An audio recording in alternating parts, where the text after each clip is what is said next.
नमस्कार बच्चों, आज हम कक्षा 9वीं हिंदी की पाठ्य पुस्तक क्षितिज में से पाठ 1 दो बैलों की कथा पढ़ेंगे और समझेंगे।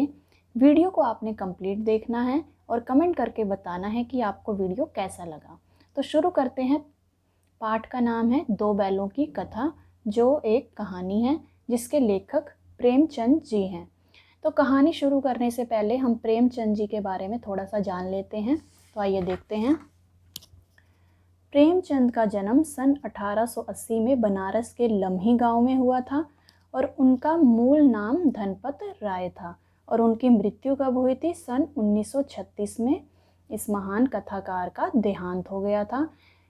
और प्रेमचंद की कहानियाँ मानसरोवर के 8 भागों में संकलित हैं। सेवा सदन, प्रेमाश्रम, रंगभूमि, कायाकल्प, निर्मला, गबन, करमभूमि, गोदान उनके प्रमुख उपन्यास हैं। इसके अतिरिक्त उन्होंने हंस, जागरण, माधुरी आदि पत्रिकाओं का संपादन भी किया है।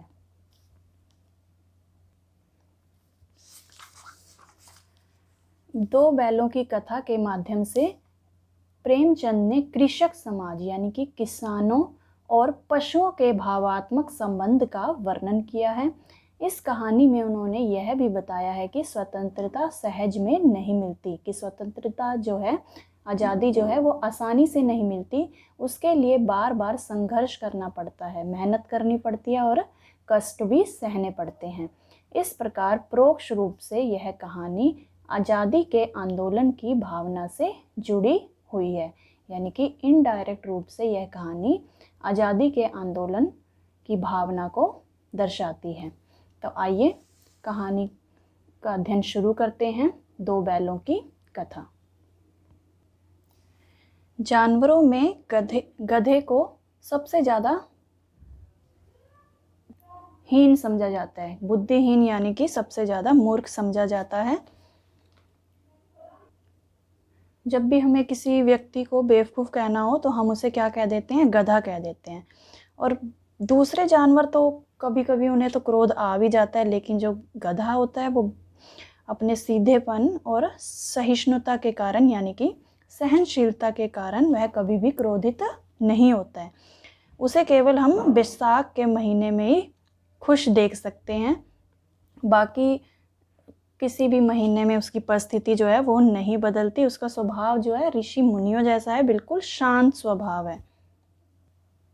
और गधे का भी छोटा भाई किसे कहा गया है? बैल को कहा गया है, जो अपने अड़ियल स्वभाव के कारण गधे से नीचे है। तो देखते हैं कहानी दो बैलों की कथा। झूरी नामक किसान के पास एक हीरा और मोती नाम के दो सुंदर बलवान बैल थे और दोनों में बहुत ही गहरी दोस्ती थी और सभी तरह के काम साथ साथ ही करते थे। जो भी काम थे बैलों के वो एक साथ करते थे और दोनों एक दूसरे पर बहुत ही विश्वास करते थे और एक दूसरे से मूक भाषा में बातें भी करते थे। एक बार झूरी का साला गया, उसके साले का क्या नाम है? झूरी के गया बैलों को अपने घर ले जाता है और बैलों को लगा कि उनको बेच दिया गया है। तो वे गया को पूरे रास्ते क्या करते हैं? परेशान करते हैं।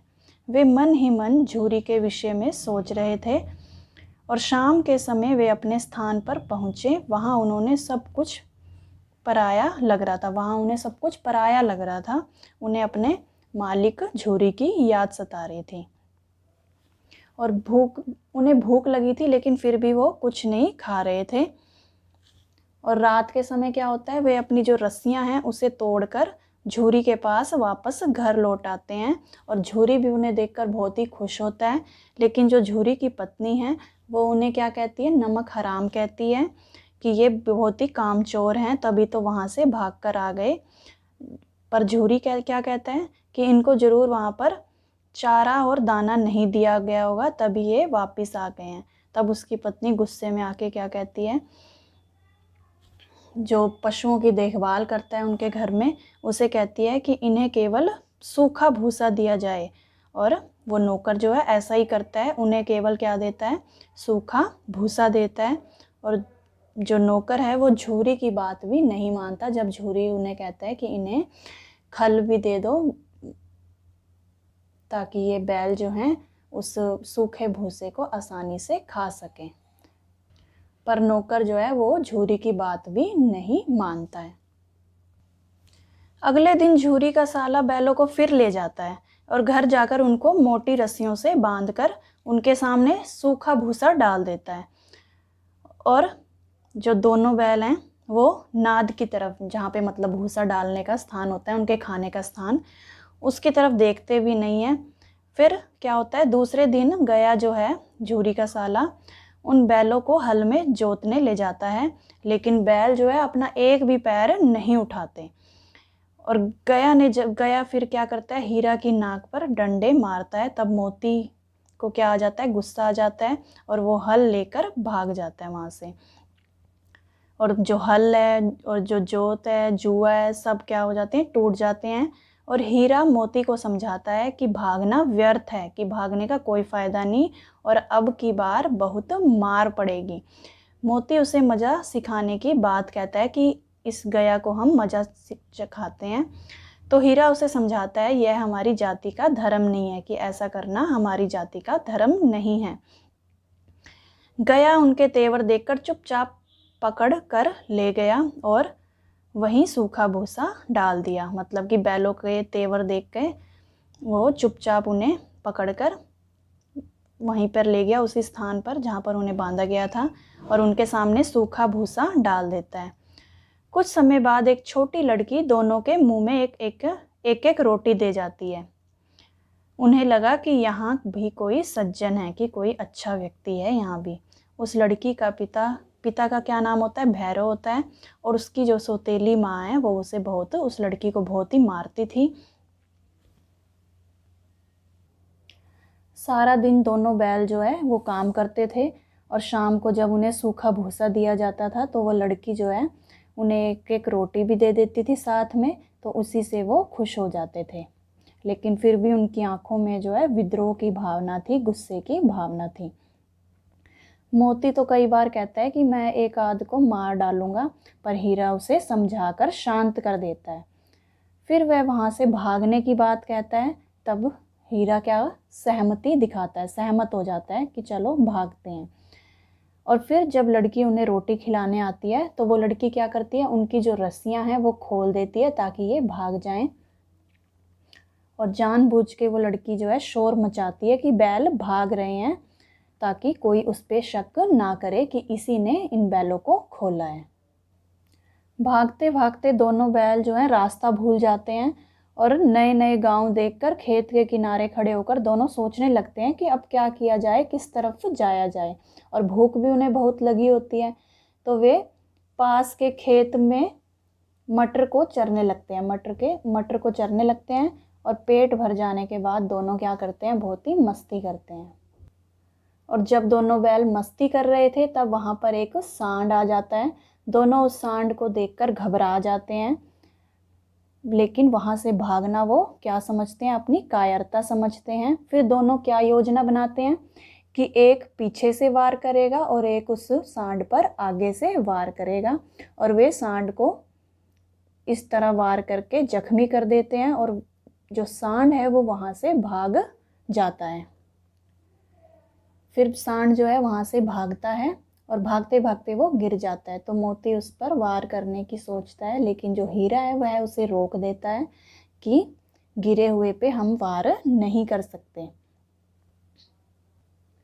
फिर वो सोचते हैं कि अब घर कैसे पहुंचा जाए, पर मोती कहता है कि अब पहले ना कुछ खा लेते हैं, उसके बाद सोचेंगे। फिर वो दोबारा से मटर के खेत में घुस जाता है। हीरा उसे मना भी करता है, लेकिन वो उसकी बात नहीं सुनता और मटर के खेतों में घुस जाता है। तभी दो आदमी लाठियां लेकर उन्हें घेर लेते हैं और पानी के कारण मोती के जो खुर हैं वो कीचड़ में धंसने लगते हैं और उससे भागा नहीं जाता। और मोती को फंसा देखकर हीरा भी वापस आ जाता है और दोनों को पकड़कर मवेशी खाने में बंद कर दिया जाता है। मवेशी खाने का अर्थ है यहाँ पर वह बाड़ा जिसमें दूसरे का खेत आदि खाने वाले या लावारिस चौपाए बंद किए जाते हैं और उन्हें कुछ दंड देकर फिर छोड़ा जाता है, या कांजी होश भी कह सकते हैं इसे। ठीक है। उन दोनों बैलों को फिर मवेशी खाने में पूरे दिन भूखा रहना पड़ा और वहाँ कई भैंसें, बकरियाँ, घोड़े, गधे मुर्दों की तरह पड़े थे। मतलब कि ना उन्हें कुछ खाने के लिए दिया जाता था और भूख से व्याकुल होकर वे बेसुध होकर पड़े थे। और जब रात को भी खाने को उन्हें कुछ नहीं मिला तो हीरा विद्रोही स्वभाव में मोती से भूखे ना रह सकने की बात कहता है कि अब तो मुझसे भूखा नहीं रहा जाता, और भागने का उपाय ढूंढने लगता है। फिर वो क्या करता है, जो बाड़े की जो कच्ची दीवार होती है उसे तोड़ने का प्रयास करता है और अपने सींगों के प्रहार से उस दीवार को तोड़ना आरंभ करता है। और जो वहाँ का जो चौकीदार होता है वो उसे देख लेता है ऐसा करते हुए और उसकी डंडे से खूब पिटाई करता है और उसे फिर मोटी रस्सी से बांध दिया जाता है। उसके बाद मोती दीवार पर टक्कर मारने लगता है और आधी दीवार जो है गिर जाती है उसके वार से। दीवार गिरने के बाद जो वहाँ घोड़ियाँ होती हैं, घोड़ियाँ, बकरियाँ और भैंसें, वो वहाँ से चली जाती हैं, लेकिन जो गधे हैं वो वहीं पर खड़े रह जाते हैं। जब हीरा उन गधों से पूछता है कि तुम क्यों नहीं जा रहे हो, तब एक गधा क्या कहता है कि अगर हमें फिर से पकड़ लिया गया तो हमें यहीं पड़ा रहने दो, हम तो यहीं रहेंगे। मोती क्या करता है, फिर वो हीरा की रस्सी तोड़ने का प्रयास करता है लेकिन वो तोड़ नहीं पाता। फिर हीरा उसे कहता है कि तुम चले जाओ मोती, मुझे यहीं रहने दो। लेकिन हीरा जो है, हीरा को वह इस हालत में छोड़कर मोती नहीं जाना चाहता। वो उसे कहता है चाहे कुछ भी हो जाए मैं तुम्हें इस हालत में छोड़कर नहीं जाऊंगा। फिर हीरा उसे कहता है कि तुम्हें मार पड़ेगी। तब मोती क्या कहता है, 9-10 प्राणियों की जान बचाई है, वे सब हमें क्या देंगे, आशीर्वाद देंगे। और मोती जो फिर क्या करता है, गधों को सींगों से मार मार कर वहाँ से भगा देता है और खुद हीरा के पास आकर सो जाता है। सुबह होने पर वहाँ खलबली मच गई और मोती की खूब पिटाई करने के बाद उसे भी मोटी रस्सी से बांध लिया जाता है। फिर दोनों बैलों को एक हफ्ते तक वहीं पर भूखा बांधा जाता है और दिन में केवल एक बार पानी पिलाया जाता है, जिसके कारण वो बहुत ही कमज़ोर हो गए। और एक दिन उन दोनों बैलों को नीलाम कर दिया गया। एक दड़ियल डरावनी शक्ल का आदमी उन्हें खरीद लेता है। हीरा और मोती दोनों भयभीत होकर भगवान को याद करते हैं और उन दोनों को भगवान पर भरोसा होता है कि भगवान जो है हमारा साथ अवश्य देंगे। और उस दड़ियल के भय से दोनों हिम्मत ना होते हुए भी भाग रहे थे। अचानक उनको रास्ता जो है कुछ जाना पहचाना लगा। उनकी थकान दूर हो गई और चाल क्या हो गई, उनकी तेज हो गई। जब उन्हें लगा कि ये रास्ता तो जाना पहचाना है, तब उनकी जो थकान जो है वो दूर हो गई और वो तेज तेज दौड़ने लगे। अपने गांव के आने पर दोनों भागकर अपने बांधने के स्थान पर आकर खड़े होकर, जहाँ पर उन्हें बांधा जाता था वहाँ पर आकर खड़े हो जाते हैं। और झूरी अपने बैलों को देखकर खुशी के मारे उसके आंसू निकल जाते हैं और दड़ियल आकर बैलों की रस्सी पकड़ लेता है। तब झूरी कहता है, ये बैल मेरे हैं, मैं इन्हें कहीं भी नहीं ले जाने दूंगा। और जब वह बैलों को ज़बरदस्ती ले जाना चाहता है तो मोती उसे सींग मारता है और उसका पीछा करता है।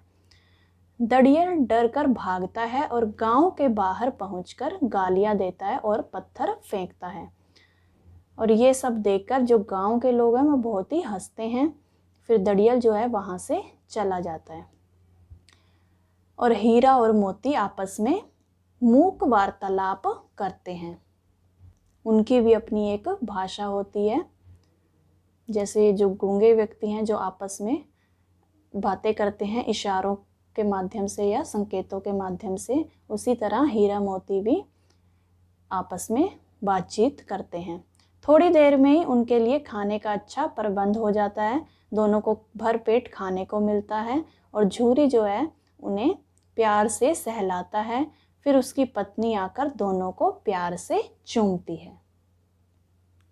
तो देखा आपने, इतनी यातनाएं, इतने कष्ट सहने के बाद भी हीरा और मोती दोनों बैलों ने हिम्मत नहीं हारी और वो अपने मालिक झूरी के पास वापस आ गए और खुशी खुशी रहने लगे। आप भी अपनी पाठ्य पुस्तक में से इस कहानी को एक बार अवश्य पढ़िएगा, आपको ये कहानी बहुत ही रुचिकर लगेगी। तो मिलते हैं अगली वीडियो में, तब तक के लिए नमस्कार।